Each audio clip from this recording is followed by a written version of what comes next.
اور کچھ لوگوں نے کیا کہا قوم سے کہ تم کو اللہ نے اختیار دیا ہے،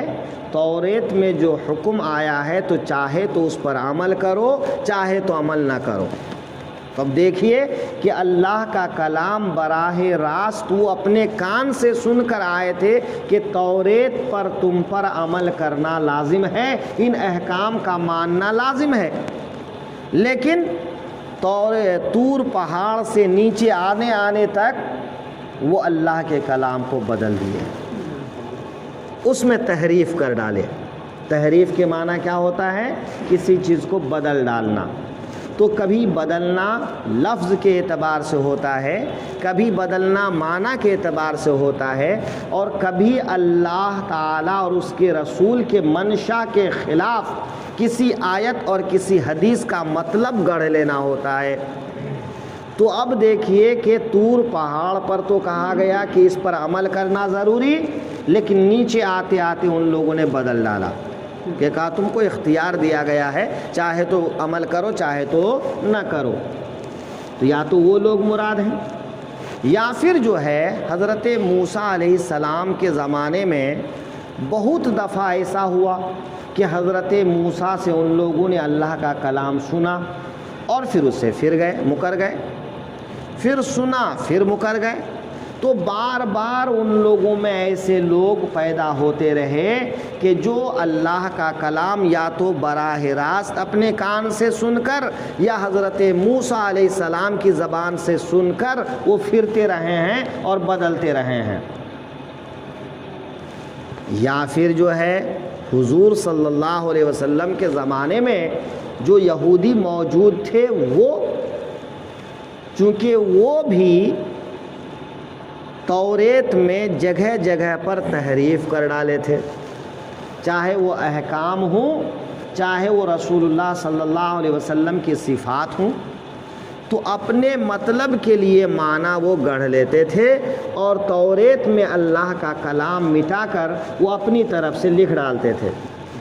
اور یہ بھی نہیں کہ یہ انجانے میں کرتے تھے، نا سمجھی میں کرتے تھے، بلکہ اللہ فرماتا ہے ما عقلوہ، یعنی یہ سمجھنے کے بعد ایسا کرتے تھے، اور یہ بھی جانتے تھے کہ ایسا کرنا بڑا گناہ ہے، اس پر بڑا عذاب ہے، تب بھی وہ کرتے تھے۔ وَهُمْ يَعْلَمُونَ،